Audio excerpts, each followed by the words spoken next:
여기에는 70년대에 아직 태어나지 않은 분들도 많이 계시는 것 같은데 70년대, 80년대에는 우리나라가 경제적으로 굉장히 성장하던 그런 때입니다. 그런데 그런 경제적인 성장과 더불어서 한국교회도 함께 같이 성장을 했습니다. 여러 요소들이 혼재되어 있지만 당시 교회는 지금과는 많이 달라서 우리가 살던 당시 시대보다 교회의 문화가 훨씬 앞선 부분이 많았고 또 교회가 아니면 할 수 없는 일들도 굉장히 많았습니다. 하지만 이제 80년대가 되면서 특별히 이제 강남을 중심으로 복음주의 교회들이 생겨나고 평신도 운동이 굉장히 큰 촉매제가 돼서 이전까지는 뭐랄까 좀 가난하고 낮은 계급의 사람들이 정신적인 의지처 정도로 여기던 이 교회가 이제 굉장히 세련되고 멋있는 곳이 되고 지적으로 젊은 사람들, 중산층들이 유입되고 분위기가 굉장히 바뀌었습니다. 교회가 빠르게 성장하고 그리고 멋있고 세련되고 매력 있는 가보고 싶은 그런 곳이 되었습니다. 하지만 굉장히 아이러니한 것은 교회가 그렇게 외적으로 성장하고 그리고 사람들이 많이 모여들고 그리고 이전보다도 훨씬 세련된 곳이 됐지만 교회를 향한 세상의 시선들은 오히려 반대로 조금씩 더 차가워져 갔고 선배 목사님들에게 들은 그 전설적인 이야기이긴 하지만 우리 선배 세대에는 신학교 다니는 전도사님이라고 하면 음식값도 외상으로 주기도 하고 책도 외상으로 살 수 있었다고 그렇게 들었는데 지금은 굉장히 다른 것 같아요. 우리 교회에서 설교할 때 한번 말씀드린 적이 있는데 저는 이제 개척교회 목사라 일주일 내내 사실 교회에 저 혼자 있습니다. 그래서 이제 교회 문을 닫아 놓을 수는 없고 그래서 교회에 혼자 있는데 교회를 찾아오는 분들이 많이 계세요.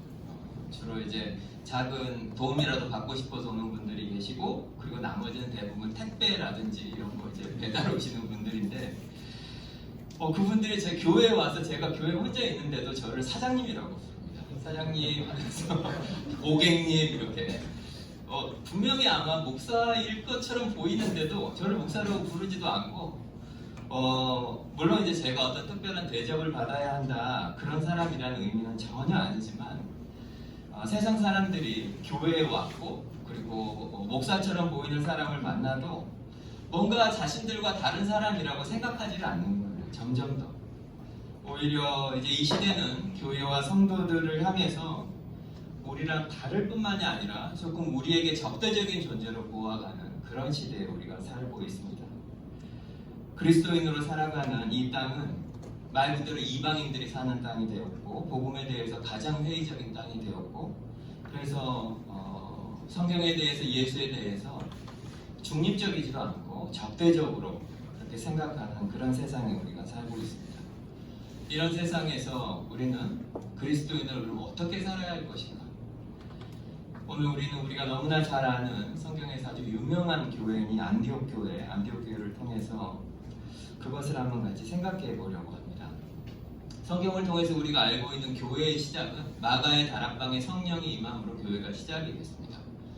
그리고 우리가 잘 아는 것처럼 그렇게 시작된 그 예루살렘 교회는 지금까지도 2000년이 지난 지금까지도 어떤 교회의 가장 이상적인 모습으로 말하는 그런 교회였습니다. 사도들이 사역을 하는 교회였고 거기 있는 성도들, 그 집사들은 사도보다도 능력이 있는 그런 사람들이었었고 거기 있는 성도들이 자신의 모든 재물도 다른 사람들과 나누면서 자기 것으로 생각지도 않고 살았던 정말 이상적인 그런 교회였는데 오늘 본문 19절 말씀을 한번 보십시오. 그때에 수데반의 일로 일어난 환난으로 말미암아 흩어진 자들이 그렇게 너무나 이상적이고 행복한 그런 교회에 살고 있었는데 외부로부터 핍박이 오기 시작합니다. 그리고 급기야 스데반 집사가 순교하는 일까지 벌어집니다. 그래서 사람들이 두려워서 이제 예루살렘을 떠나게 되고 그 중에 일부가 지금 여기 안디옥이라는 도시로까지 오게 됐습니다. 안디옥은 로마 제국에서도 정말 큰 도시 중에 하나였고 사이즈로만 보면 세 번째로 큰 도시였습니다. 그러니까 예루살렘에 비하자면 20배, 30배 이상 큰 그런 도시였어요. 인구가 굉장히 많고 당연히 크고 다양한 민족들이 살고 정말 세속적인 그런 곳이었는데 그곳에 교회가 세워졌는데 우리가 잘 아는 것처럼 그 안디옥에 교회가 세워졌는데 그 교회를 통해서 그 도시에 엄청난 부흥이 있게 됩니다. 거대한 도시, 로마에서 가장 큰 도시 중에 세 번째에 들어가는 그 도시에 작은 사람들이 갔고 거기서 교회가 세워졌는데 그 세속적인 도시가 이 교회로 인하여서 큰 역사가 일어나게 된 거죠. 예전에 제가 주례를 한 커플이 있는데 그 부모님이 이제 결혼식 날 저를 만나서 그 짧은 시간인데 본인 다니시는 교회 자랑을 많이 하셨습니다. 집은 이 서초인데 교회는 한 1시간여 떨어진 교외에 있는 교회였는데 전원교회, 앞에 이름 제가 빼겠습니다. 무슨 전원교회입니다. 1시간이나 되는 거리인데도 주일날 교회 가는 일이 너무 힘들지 않다고, 너무 행복하다고, 일주일 동안 아무리 힘들어도 교회 갈 생각을 하면 너무 기쁘고 그 아름다운 자연에 교회를 지어놓고 성도들과 함께 예배드리고 오후에는 운동도 하고 바베큐도 하고 그 자연에서 같이 산책도 하고 그렇게 너무 행복하다고 교회 자랑을 정말 많이 하시더라고요. 그럴 수 있을 것 같습니다. 삶이 너무 힘들고 그리고 하루라도 예배도 드릴 뿐만 아니라 또 그렇게 아름다운 자연에서 성도들과 함께 형제자매들과 함께 교제하고 행복한 일이죠. 그렇지만 우리가 너무나 잘 아는 것처럼 교회는 우리가 함께 예배하고 그리고 우리가 함께 행복하기 위해서 존재하는 곳이 아닙니다. 우리가 함께 계속 아까 찬양한 것처럼 하나님이 우리를 빛과 소금으로 세상 가운데로 보내시고 그리고 그래서 우리는 세상 사람들의 삶에 동참하고 그리고 복음을 전하는 그런 소명이 있는 곳이 교회입니다. 그래서 교회는 사람들 속에 있어야 하는 거죠. 우리 큰숲 작은 씨앗 교회 이제 새로 생겨나고 있죠. 서울에 어느 건물을 가도 조금만 걸어가 보면 교회 없는 곳이 없습니다. 정말 작은 길만 걸어가도 교회가 정말 많아요. 그런데 왜 또 교회를, 그것도 서울에 교회를 개척하려고 할까? 저희도 3년 전에 하나님이 우리 교회를 어디다가 예비해 놓으셨을까? 우리는 어디로 가야 할까? 이런 기도도 하면서 이곳저곳을 다녀봤어요. 그런데 그 중에 한 곳이 위례였습니다. 거기에 교회를 개척하려고 한 것이 아니고 어떤 이유 때문에 그 동네를 지나가다가 위례 신도시 그 지역을 가보게 됐어요. 아직 입주도 안 되고 막 건물이 들어설 때였는데 아내랑 월요일날 거기 운전하고 가면서 정말 놀랐어요. 그 건물이 이제 막 그 아파트들이 지어지고 있어서 온 동네가 그냥 먼지투성이고 그 트럭들이 왔다 갔다 하는 그런 데예요. 건물이 지어지지도 않았는데 아니 그런데 그 상가에 이미 들어와서 영업을 하고 있는 곳이 2군데가 있었습니다. 태권도 학원하고 교회하고 아직 입주를 안 했는데 교회들이 몇 개를 받는지 몰라요. 다 돌아보지는 않았는데 결국 이제 새로운 신도시로 사람들이 이주하게 되니까 당연히 그분들도 교회가 필요하겠죠. 그리고 당연히 교회도 거기 있어야 하고 그렇다면 우리는 왜 여기에 그런 교회를 개척할 것인가? 이유는 단순합니다. 사람들이 있기 때문에 그러는 거죠. 그것도 복음과 진실한 공동체가 필요한 사람들이 너무 많아요. 특별히 이 도시는 성격상 정말 외롭고 상처받은 사람들이 너무 많습니다. 사람들이 서울에는 왜 오나요? 사람이 태어나면 어디로 보내라고 합니까? 서울로 보내라 하잖아요. 왜냐하면 여기에 돈이 있고 힘이 있고 능력이 있고 성공이 있기 때문에 그러는 거죠. 여기 반포로 대표되는 높은 교육 그리고 안정된 부 이렇게 살아가는 사람들도 도시에 많이 있지만 사실 전체적으로 보면 그렇게 살아가는 사람은 소수이고 대부분은 훨씬 많은 사람들은 경쟁에서 이기지 못하는 사람들, 약자들이 도시에는 사실 훨씬 더 많습니다. 저는 예전에 이제 벌써 20년 가까이 돼가는데 그때 홍콩에 잠시 몇 년 동안 산 적이 있습니다. 저희 교회에 집사님들이 계셨는데 그 집사님들 중에는 중국에서 이렇게 일하러 오신 조선족 집사님들이 계셨습니다. 주로 이제 홍콩에서 사람들이 별로 좋아하지 않는, 하기 싫어하는 그런 일들을 많이 하시기도 하셨는데, 그런데 이제 불법으로 돈을 벌러 이렇게 오셨기 때문에 가족들, 아이들을 보고 싶어서 집에 가려고 하면 이제 불법으로 입국을 한 거라 불법으로 나가야 되는 거예요. 그래서 주로 어떤 방법을 쓰냐면 택시 밑에 이렇게 공간을 만들어서 이제 그 밑에 이렇게 국경을 완전히 통과할 때까지 그 택시 밑에 숨어서 오고 가던 그런 집사님들이 우리 교회 안에도 많이 계셨어요. 그리고 홍콩 보시면 잘 아시겠지만 주일이 되면 필리핀이나 인도네시아에서 온 그 메이드들이 사람들이 이제 나가라고 하니까 일요일날 있을 데가 없어서 시내에서 길바닥에서 음식을 먹고 거기에서 시간을 보내는 모습을 정말 너무 많이 보게 됩니다. 뭐 거기뿐이 아니죠. 전 세계 어디를 가든 큰 도시에 가면 이렇게 일종의 삼류 시민들이 어디든 있습니다. 그 사회에서 뻗드는 일들을 감당하고 참 힘든 그런 삶을 사는 사람들이 정말 많이 있습니다. 우리나라에도 이주민들이 정말 많고 그렇죠. 하나님이 이제 우리 교회, 우리 새빛교회를 정말 장소를 하나님이 허락을 해주셨어요. 나중에 우리 정 목사님이 경험하시게 될지 안 하시게 될지 잘 모르겠지만 제가 전화를 정말 수십 군데 한 것 같아요. 우리 교회라고 하면 바로 끊습니다. 아무도 그 교회에 렌트를 주려고 하진 않는데 어쨌든지 하여간 지금 현재 위치에 저희 그 건물주가 허락을 해주셔서 저희가 이제 거기 들어가게 됐는데 막상 저희가 이제 3층에 있는데 저희 교회 4층과 5층에 고시원이 있습니다.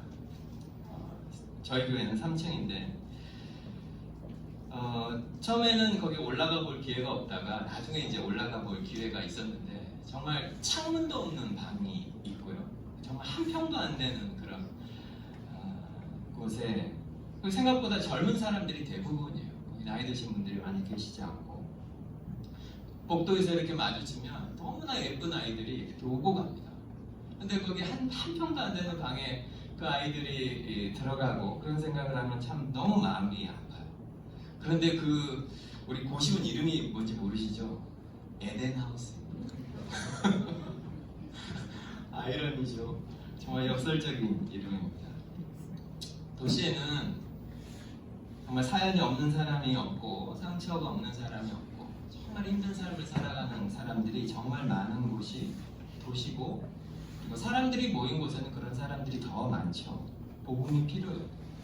서울에는 교회가 참 많다 생각하는 것은 진짜 착시입니다. 착시. 우리가 큰 교회에 있으니까 그렇게 느껴지는 겁니다. 사실은 더 많은 교회가 필요합니다. 진실한 공동체.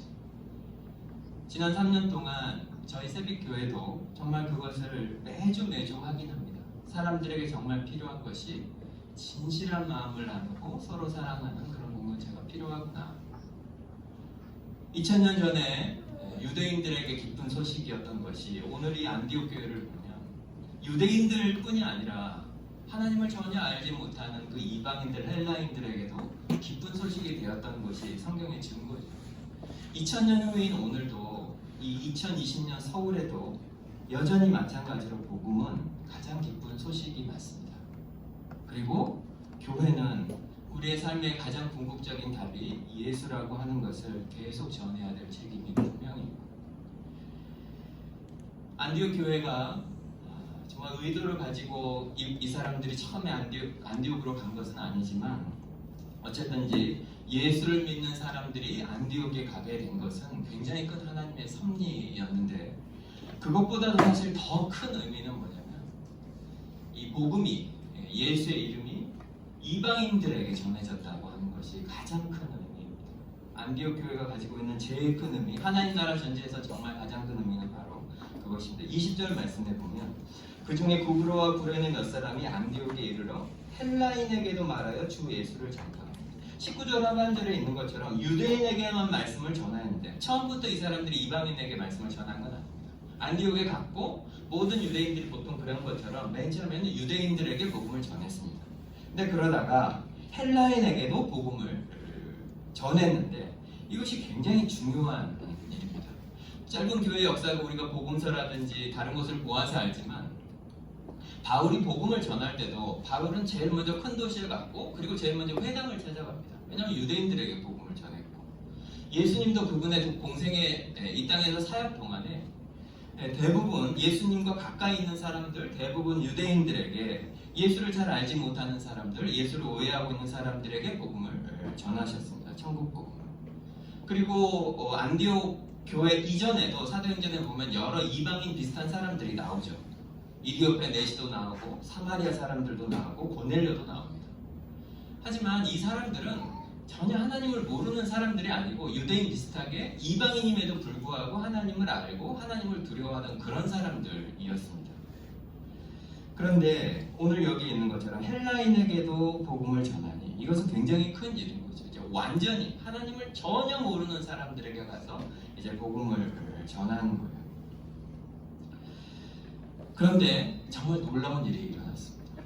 전혀 하나님을 모르는 사람이고 예수를 전혀 모르는 사람들인데 복음을 전했더니 그 사람들이 거기에 수많은 사람들이 믿고 죽게 돌아오더라. 큰 부흥이 일어나고 전혀 종교적이지도 않고 하나님을 전혀 알지도 못하는 그런 사람들에게 복음을 전했는데 이 사람들이 그 복음을 정말 열렬하게 환영하고 반응하고 그런 일이 일어난 거죠. 뭐 때문에 그랬을까요? 왜? 전혀 하나님을 알지도 못하고 예수를 알지도 못하는 사람들이 왜 이렇게 반응하기 시작했을까요? 당연하지만 복음이 진리이기 때문에 그렇습니다. 복음 그 자체가 진리라서 이 진리는 시간과 사람과 상관없이 공간과 상관없이 항상 동일하죠. 영국의 신학자의 G.K. 체스터턴이라고 혹시 들어보셨는지 모르겠어요. 체스터턴이 했던 이야기 중에 이런 말이 있습니다. 마당에서 어떤 사람이 열쇠를 주었는데 그 열쇠를 가지고 자물쇠가 어디 있나, 이 열쇠가 도대체 무엇을 여는 자물쇠인지 궁금해서 이 자물쇠 다 이렇게 열어본 거예요. 다 안 열리다가 어떤 자물쇠가 탁 하고 열리게 됐습니다. 자, 그렇다면 이 열쇠는 우연히 그 자물쇠를 열 수 있는 열쇠라고 생각하는 것이 합리적입니까? 아니면 이 열쇠는 이 자물쇠를 열도록 애초부터 만들어진 이 자물쇠의 열쇠다, 이렇게 생각하는 것이 합리적이겠습니까? 물론 우연일 수도 있지만 가장 합리적인 생각은 그 자물쇠, 열린 그 자물쇠를 열도록 이 열쇠는 처음부터 디자인된 것이다 라고 보는 것이 맞죠. 예수님과 그 복음을 한번 생각해 보십시오. 예수님의 그 수많은 가르침들과 예수님의 말씀들을 한번 기억해 보시면 그것이 언제는 신약성경, 특별히 복음서가 기록된 게 2000년 전입니다. 2000년 전이면 우리 역사를 치면 삼국시대고, 그리고 박혁거세가 알을 깨고 나온 그런 때. 그런데 그때 예수님이 하신 그 말씀이 지금 복음서에 기록되어 있는데 그 복음서 말씀을 우리도 지금 읽고 있죠. 우리도. 제가 아는 어떤 분은 로이드 존스 산상수훈 설교집을 3번 읽고 회심했다, 이렇게 고백한 제가 잘 아는 형제가 있습니다. 2000년 전에 예수님이 가르치신 그 말씀이지만 여전히 오늘도 이 한국에 사는 우리에게도 분명히 영향을 미칩니다. 우리 지성에, 우리의 감정에, 우리의 영혼에 충격을 주고 그 말씀을 읽는 것이 우리에게 만족을 줍니다. 그런데 이것이 2000년 동안 없다가 갑자기 나타난 것이 아니에요. 그 2000년 동안 이 하나님의 말씀은 2000년 동안 이 지상에 있는 모든 복음을 전해진 모든 곳에서, 모든 나라에서, 모든 민족에게, 모든 사람들에게 같은 영향을 끼쳐왔습니다. 오늘 현재도 이 성경과 이 복음의 진리가 단 한 번도 복음을 들어오지 못했던 사람들에게 전해지면 똑같이 영향을 미칩니다. 우리가 잘 아는 것처럼 현재 복음이 엄청나게 성장하고 교회가 자라고 있는 것은 남아메리카, 아프리카, 아시아 일부 지역 뿐입니다. 그런데도 그런 지역에 사는 사람들도 2000년 동안 단 한 번도 예수의 이름을 들어보지 못했던 사람들도 그 예수님과 그분이 전하신 그 말씀을 들으면 반응을 합니다. 어떻게 수천 년 전에 정말 고대인이라고 할 수 있는 사람들에게 전해졌던 그 복음이 이렇게 유니버설하게 유효성이 있고 적실성이 있을 수 있을까? 어떻게 오늘도 2020년에 정말 기술이 이렇게 인류 역사에 가장 발전해 있는 이런 때에도 여전히 2000년 전에 그 예수의 말씀이 여전히 사람들의 마음을 열 수가 있을까? 이것이 그 마음을 여는 열쇠라면 우연히 맞았다고 할 수 있을까? 아니면 원래부터 이 예수와 그분의 가르침이 모든 사람의 마음을 열 수 있도록 디자인되었다라고 생각하는 것이 합리적일까? 성경은 진리입니다. 그래서 유대인에게도 진리이고 헬라인에게도 진리이고 미국 사람에게도 진리이고 우리에게도 진리입니다. 2000년 전 사람에게도 진리이고 오늘 우리에게도 진리이고 2000년 후의 사람에게도 여전히 진리입니다. 그래서 진리는 능력이 있고 그래서 그 진리에 반응하는 것은 너무나 당연하죠. 안디옥에 있는 그 헬라인이라 하더라도 복음 자체가 진리라서 이 복음에 반응하는 것은 어떻게 보면 당연한 일입니다. 그렇지만 우리가 복음을 전도해보면 알지만 우리가 정말 성경을 열심히 공부하고 전도 폭발도 하고 뭣도 하고 해서 복음을 전할 수 있는 많은 훈련을 받은 다음에 사람들이 이런 질문하면 이렇게 답하고 이런 질문하면 이렇게 답하고 그걸 다 알아서 복음을 알지 못하는 사람에게 복음을 전해보신 분들이 많이 계시죠? 그런데 그러면 그렇게 그 사람의 질문에 다 답을 해주면 그 사람들이 바로 예수를 믿습니까? 몇 퍼센트나 그럴 것 같습니까? 100명한테 하면 도대체 몇 명이나 그 사람들이 가지고 있는 그 질문에 우리가 다 성경적이고 합리적인 그런 지적인 대답을 해주면 사람들이 몇 명이나 예수를 믿을 것 같습니까? 우리가 사람들이 가지고 있는 질문에 대해서 지적인 대답을 해주는 것은 너무나 중요합니다. 하지만 우리도 경험을 많이 했지만 꼭 지적인 질문에 대한 답이 아니어도 때로는 주 예수를 믿으라 라고 하는 그 말 한마디 선포에도 어떤 사람은 예수에게 돌아오기도 합니다. 하지만 대부분의 경우는 그렇지 않죠. 굉장히 긴 시간 동안 의심하고 회의하고 거기에 대한 지속적인 교회의 돌봄과 가르침이 있어야 사람들이 결국에는 돌아오게 됩니다. 입으로 전하고 또 선포하는 것 너무나 중요한데 그 내용, 우리가 전하는 복음의 내용도 너무나 중요한데 꼭 그만큼 크기로 중요한 것이 있는데 우리가 복음을 어떤 방식으로 사람들에게 전하고 있는가, 그러니까 복음을 커뮤니케이션 하고 있는 그 방식이 그 내용만큼이나 중요합니다. 복음을 어떻게 전해야 할 것인가, 복음을 전하는 최고의 커뮤니케이션 방법은 무엇인가? 답은 교회입니다. 그러니까 교회 그 자체가 이 복음이라고 하는 컨텐츠를 커뮤니케이션하는 최고의 방법이라는 거죠. 전도의 훈련이 아니고 교회 그 자체가 복음으로 복음을 알지 못하는 사람들과 커뮤니케이션하는 최고의 방법입니다. 오늘 이 안디옥은 지정학적으로 보면 이스라엘이 있으면 이스라엘 북쪽으로 이렇게 올라가면 그 터키에 지금 오늘의 터키 가장 동남부 지역에 이 안디옥이 있습니다.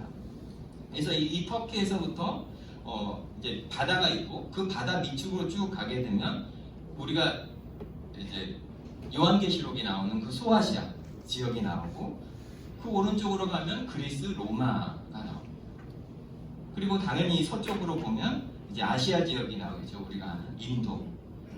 그래서 지정학적 위치 때문에 이 안디옥에는 굉장히 다양한 지역에서 많은 사람들이 와서 살고 있었습니다.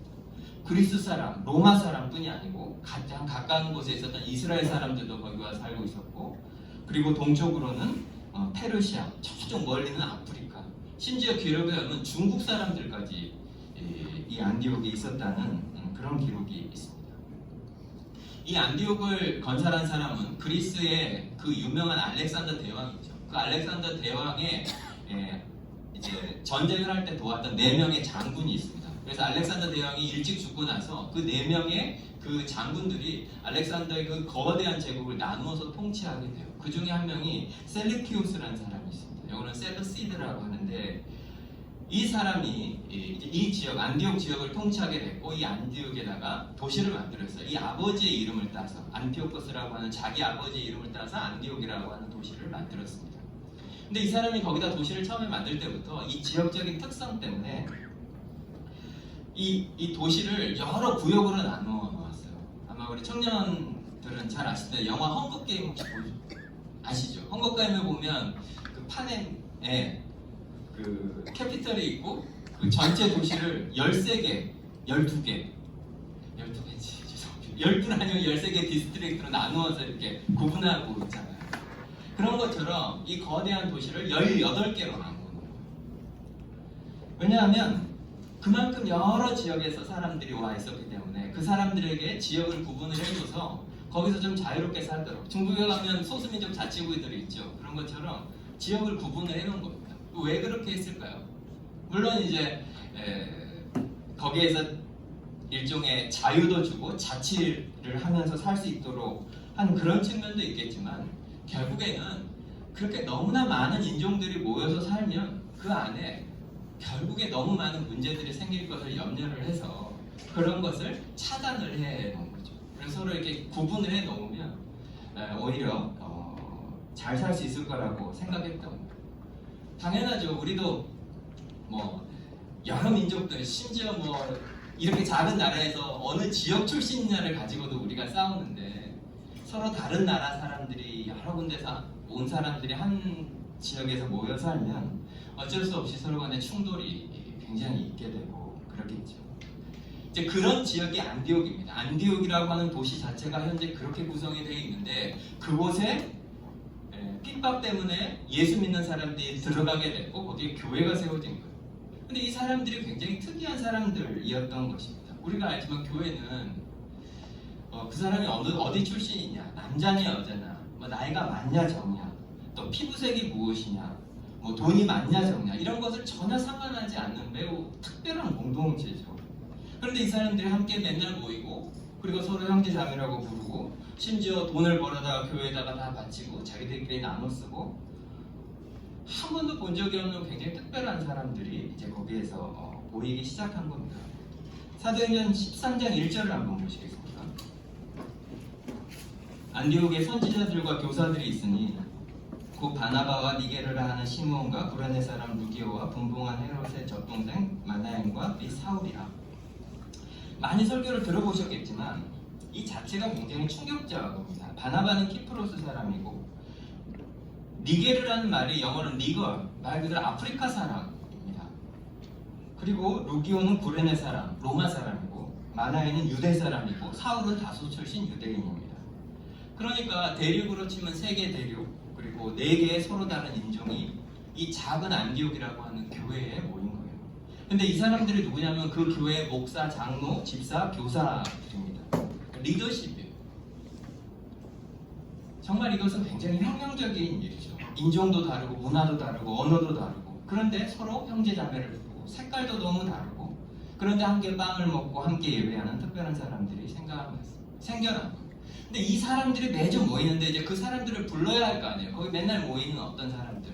아까도 말씀드린 것처럼 안디옥이라고 하는 곳은 그렇게 인종별로 출신 지역별로 나누어져 있는 곳인데, 거기에 그런 것을 초월하는 어떤 집단이 생겨났는데 이 사람을 어떻게 불러야 될지 모르겠는 거예요. 그러니까 자기들이 알고 있는 사람을 부를 때 무슨 교 혹은 어디 출신 이렇게 불러야 하는데, 그런 카테고리 안에 이 사람들이 들질 않는 거죠. 그래서 이 사람들을 어떻게 부를까 하다가 그러면 저들을 그리스도인이라 하자. 그렇게 해서 안디옥에서 처음으로 그리스도인이라는 말이 생겨났습니다. 사람들이 그렇게 모이는 사람들을 보고 부르기 시작한 말이 그리스도인입니다. 제자들이 안디옥에서 비로소 그리스도인이라 일컬음을 받게 되었다. 그리스도인이라는 이름은 세상 사람들이 교회를 보고 그들을 부른 말이 그리스도인입니다. 왜냐하면 너무 다르니까. 사람들이 하나가 돼요. 그냥 이런 어떤 수평적으로 자기 안에 있는 한계만 뛰어넘어서 자기들끼리만 행복한 것이 아닙니다. 이 사람들이 사는 방식이 완전히 달랐던 거예요. 이웃을 사랑하는 모습이 자기들이 살면서 본 그 어떤 사람들하고 달랐어요. 최근에 지금 우리도 여러 이제 사회적으로 어려운 일이 많고 이 코로나 때문에, 바이러스 때문에 어려운 일이 많죠. 우한에 있던 교민들이 이렇게 한국으로 와서 어떤 격리시설에 지금 가 있는데, 그때 막 반대도 하고 막 그런 일이 있었잖아요. 예수 안 믿는 사람들은 그럴 수도 있을 것 같아요. 근데 그때 그 지역에 있는 목사님들이 모여가지고 그 협의체에서 그분들이 우리 지역에 오는 것을 좀 반대한다, 이런 인터뷰를 하는 것을 제가 봤습니다. 정말 절망적인 고통이 느껴졌어요. 근데 성경의 교회들은 너무나 달랐습니다. 곧 고대 도시들은 굉장히 크긴 했지만 상하수도 시설이 좋지 않았고 변변한 화장실도 없고, 그래서 한번 전염병이 돌면 수만 명의 사람들이 죽는 일이 굉장히 많았죠. 하지만 교회는, 그리스도인들은 그렇게 지금과 같은 상황에 실제로 어떤 의료적인 환경도 너무 안 좋은 상황에서도 그 병자들을 떠나지 않았고, 그렇게 전염병이 창궐하고 있는데 약한 사람들을 돌보면 하나님이 긍휼히 여기셔서 그 전염병을 안 걸리게 해주셨을까요? 그럴 리가 없죠. 많은 사람들이, 많은 집사님들이, 많은 성도들이 그 전염병 걸린 환자들을 돕다가 자기도 그 병에 걸리고 정말 많은 사람들이 실제로 죽기도 했습니다.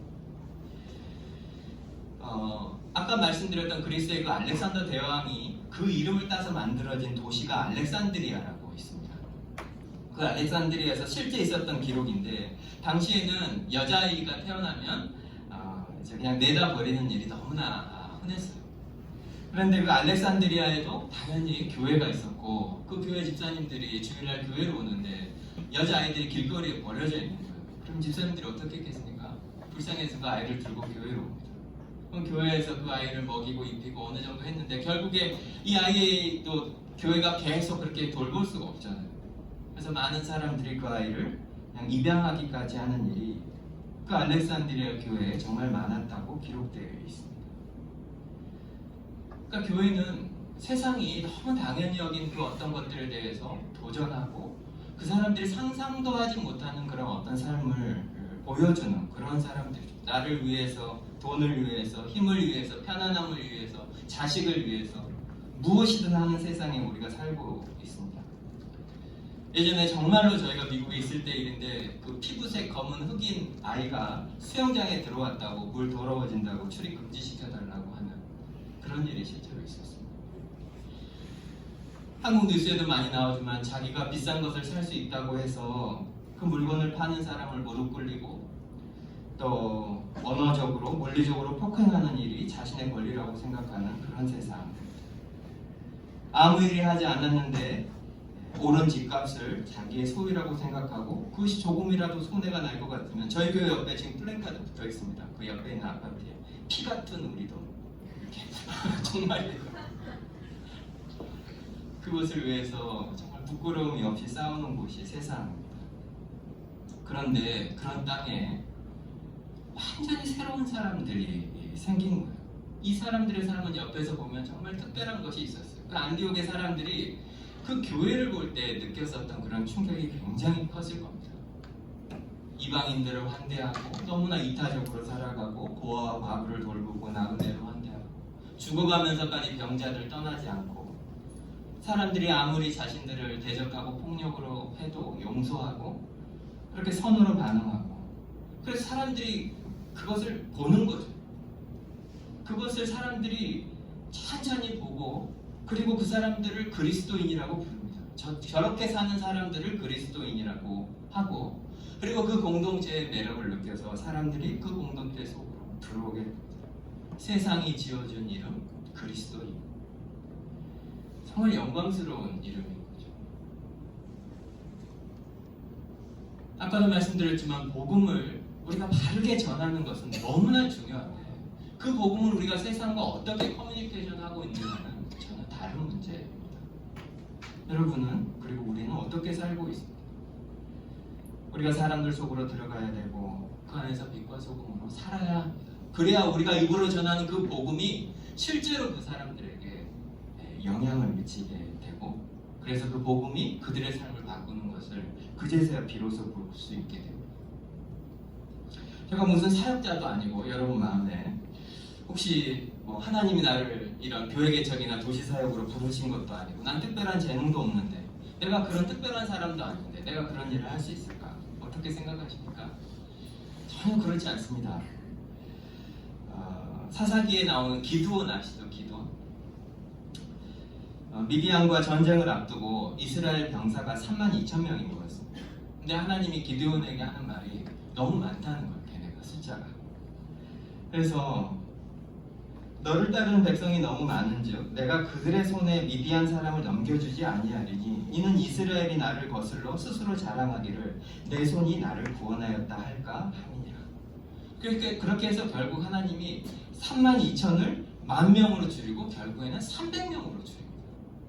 그런데 그 300명을 데리고 전쟁을 해서 그 미디안 대군을 물리쳐서 이기게 됩니다.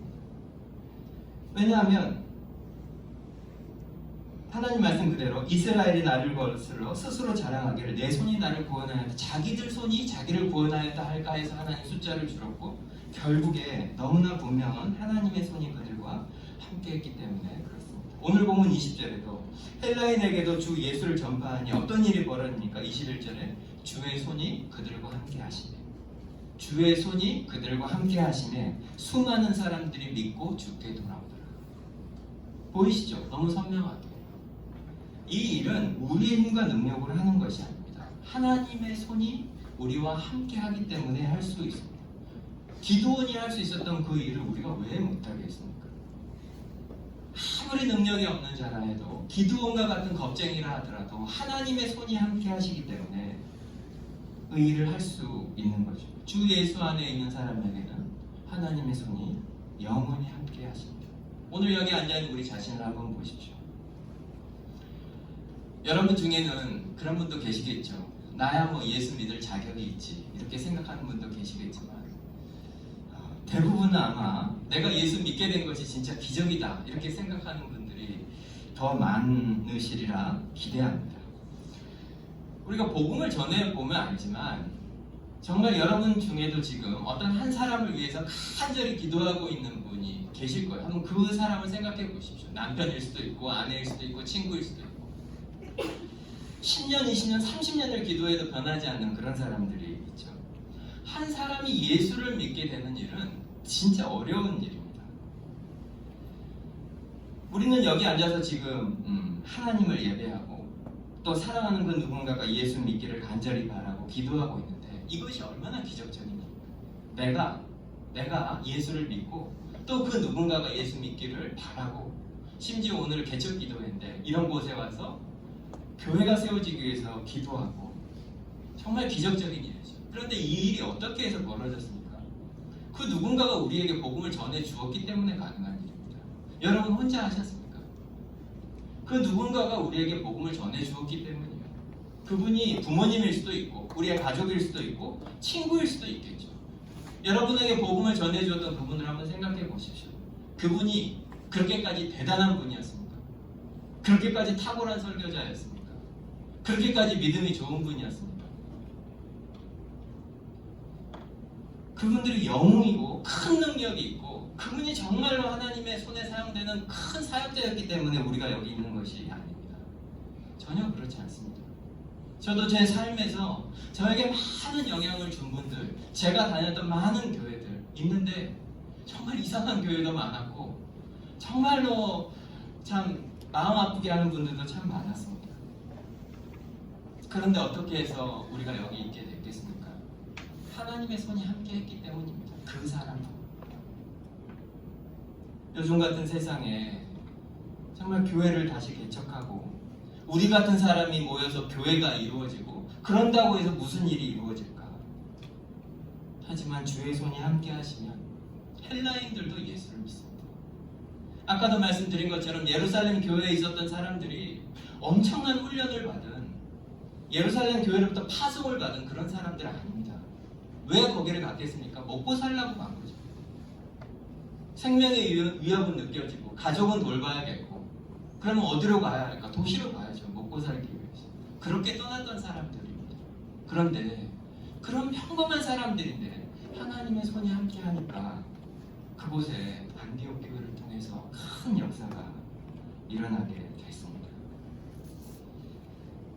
아까도 말씀드린 것처럼 이 하나님은 교회를 사용하셔서 그분의 복음을 이 땅 끝까지 전하시죠. 마지막 우리 한 군데만 보고 같이 마치겠습니다. 사도행전 21장 말씀합니다. 사도행전 21장에 보면 바울이 마지막으로 예루살렘으로 올라가는 장면이 있습니다. 이제 바로 예루살렘으로 가면 붙잡히게 되고 이전에 살던 삶과는 전혀 다른 삶이 이제 바울에게 펼쳐지게 됩니다. 바울이 배를 타고 가다가 두로라고 하는 곳에 잠깐 머물게 됩니다. 그래서 그 두로에 있는 제자들, 이제 우리로 치면 두로 교회에 있는 성도들을 만나서 거기서 일주일 정도 이제 머물게 돼요. 그런데 사도행전과 바울서적은 어디를 보아도 바울이 두로에 간 적이 없어요. 다른 말로 하면 이 두로 교회는 바울이 개척한 교회가 아닙니다. 바울과는 상관이 없는 교회예요. 아마도 오늘처럼 이 스데반의 환란, 이 일을 통해서 곳곳으로 흩어지면서 그 중에 일부가 두로에 가서 세워진 교회가 아마도 이 두로 교회일 겁니다. 그런데 바울이 방문했을 때 이 교회 사람들이 바울을 엄청나게 환대해 줍니다. 물론 바울은 당시 굉장히 유명한 사역자였기 때문에 바울의 소문은 다 들어서 알고 있었겠죠. 그럼에도 불구하고 정말 바울을 환대하고 도우려고 정말 애를 많이 썼습니다. 집으로 모시고 극진히 모셔요. 맛있는 것을 대접하고.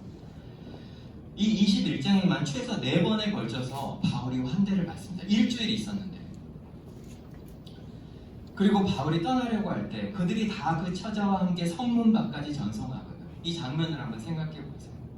바울이 온다는 소식을 듣고 서로 우리 집으로 바울을 좀 초대해서 맛있는 음식 대접하고 싶어서 온 교회가 그렇게 힘을 썼습니다. 음식을 대접하고 헌금을 하고 그리고 시간을 써서 바울 인행을 맞이하고. 그런데 그렇게 바울을 사랑해 주었던 사람들이 이제 바울이 떠난다고 하니까 성문 밖에까지 나와서 그 사람들이 마치 오래오래 같이 있던 사람과 헤어지는 것처럼 그 성문 밖까지 나와서 바울을 떠나보내고 있습니다. 이 마음이 전해지지 않습니다. 복음 때문에 우리가 하나로 묶여있다는 이 생각, 성도들이 이렇게 하나로 그냥 그리스도인들은, 특별히 교회는 그냥 멀리 있는데 멀리 있으면서 우리가 필요한 것을 주는 것, 이것도 필요하지만 사실 더 중요한 것은 우리의 마음과 영혼을 열어서 우리의 모든 것을 공유해야 합니다. 이것이 교회됨의 기쁨이고 영광이고, 처음 만나는 사람이라도 평생 동안 함께 신앙생활을 해온 사람인 것처럼 그렇게 친밀감을 느끼게 돼요. 오늘 바울과 이 두로에 있는 성도들이 그걸 느끼게 됩니다. 그러면서 바울이 마지막으로 그들에게 기도를 부탁하는데 19절과 20절 말씀을 한번 보십시오.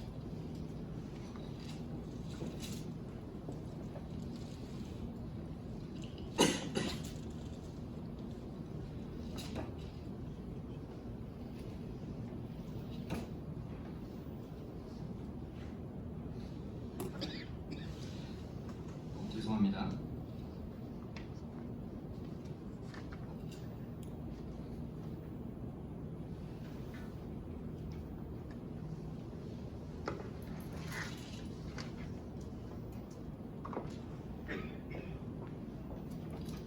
제가 인용을 좀 잘못했습니다. 바울이 이제 기도를 부탁하면서 하는 말은, 제가 읽어보겠습니다. 나를 위하여 구할 것은 내게 말씀을 주사 나로 입을 열어 복음의 비밀을 담대히 알리게 하옵소서 할 것이니, 이 일을 위하여 내가 쇠사슬에 매인 사신이 된 것은 나로 이 일에 당연히 할 말을 담대히 하게 하심이라. 바울은 지금 무엇을 이들에게 기도를 구하고 있냐면, 바울이 사실 이제 감옥에 갇히게 되고 이제 병에 걸리게 됩니다. 그러면서도 바울이 이제 마지막으로 성도들에게 간절히 구하는 것은, 자기를 위해서 기도를 할 때 자신의 병을 위해서나 감옥에서 자기가 풀려나게 해달라고 바울이 기도하는 것이 아닙니다. 바울이 진짜로 바라고 있는 것은, 죄송합니다, 에베소서 6장 19절과 20절 말씀입니다. 모든 기도와 간구를 하되 항상 성령 안에서 기도하고 이를 위하여 깨어 구하기를 항상 힘쓰는 여러 성도들을 위하여 구하라. 또 나를 위하여 구할 것은 내게 말씀을 주사 나로 입을 열어 복음의 비밀을 담대히 알리게 하옵소서 할 것이니, 이 일을 위하여 내가 쇠사슬에 매인 사신이 된 것은 나로 이 일에 당연히 할 말을 담대히 하게 하시니라. 바울이 자신의 이제 마지막으로 성도들에게 정말 바라고 구하는 것이 뭐냐면, 병에 걸리고 감옥에 갇혀 있는 자기를 위해서 기도를 해달라, 이렇게 하면서 병이 있어서 병에 걸린 복음 전도자가 감옥에 갇혀 있으면서 내 병이 좀 낫게 해주고 내가 감옥에서 좀 풀려나게 해주고, 이런 기도를 부탁하는 것은 사실 아무 문제가 없죠. 그것을 구한다고 해서 믿음이 없는 사람이 되는 것은 당연히 아닙니다. 그런데 바울은 그것을 전부 다 하나님의 주권에 그냥 맡깁니다. 병이 있어도 병을 나아도 감옥에 있어도 또 감옥 밖으로 나아가도 이 모든 것이 하나님의 뜻이고 정말 자기에게 중요한 것은 뭐라고 말하고 있냐면 입을 열어 담대히 복음의 비밀을 전하는 것이다. 그러니 그것을 위해서 기도를 해달라 이렇게 부탁하고 있습니다. 그러니까 바울은 자기 자신에 관해서 생각할 때 자신에게 한 가지 소원이 있는데 그것은 때를 얻든지 못 얻든지 항상 주의 말씀을 전하는 바로 그것입니다. 방금 읽어드린 에베소서 6장 19절과 20절에서 바울이 담대히라는 표현을 무려 2번이나 사용하고 있습니다. 우리가 바울의 생애를 알지만 바울은 정말 담대한 사람이었어요. 최근에 얼마 전에 개봉했었던 영화 바울 혹시 보신 분 계십니까? 거기 보면 정말 바울은 굉장히 강한 그런 사람이었습니다. 담대한 사람이었어요. 그런데 우리가 바울을 알지만 사실 바울은 인간적으로 보면 이렇게 담대하기만 할 만한 그런 사람은 아닙니다.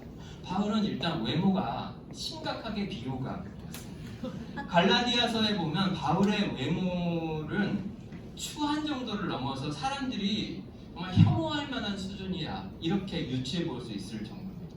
더더군다나 바울의 정말 최대의 취약점은 외모도 안 좋은데 설교를 못해요. 말을 못해요. 얼마나 못했든지 고린도 성도들은 그냥 글로만 읽을 때는 대단해 보이는데 막상 말을 들어보니까 정말 사람이 시원찮아 보인다. 그렇게 여길 만큼 바울은 외모도 별로고 말에도 호소력이 없는 그런 사람이었습니다. 이런 사람이 복음을 전한다. 그에게는 정말 담대함이 필요했겠죠. 용기가. 그래서 바울이 지금 이걸 바라고 있는 거예요. 담대히 복음을 전하게 해달라고 교회에 기도를 부탁하는 것입니다. 그래서 바울이 우리가 아는 그 바울이 된 거죠. 우리가 아는 바울은 폭도를 만나도 두려워하지 않고 아그리빠나 벨릭스와 그런 최고의 권력자 앞에서도 두려워하지 않고 배가 파선을 당해도 거기 있는 사람들을 오히려 위로하고 로마 감옥에서 죽음과 대면하면서도 믿음을 끝까지 버리지 않고 복음을 전했다. 한결같이. 무엇 때문입니까? 바울이 우리랑 전혀 다른 사람이고 정말 위대한 사람이기 때문에 그런 것이 아닙니다.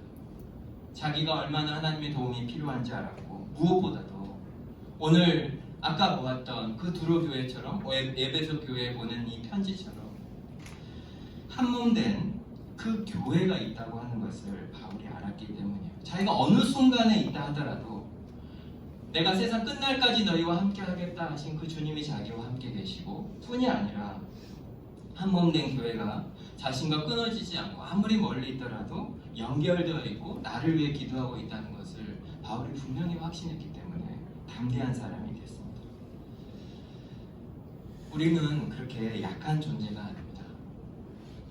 우리가 입을 열어서 복음을 전할 수 없을 정도로 나약하지 않습니다.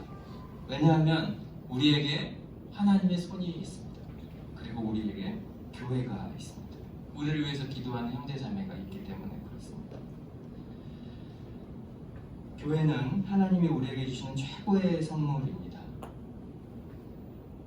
이 어두운 세상에 이 교회는 이 세상이 가질 수 있는 최고의 선물이고 그리고 소망입니다. 세상은 교회가 많이 필요해요.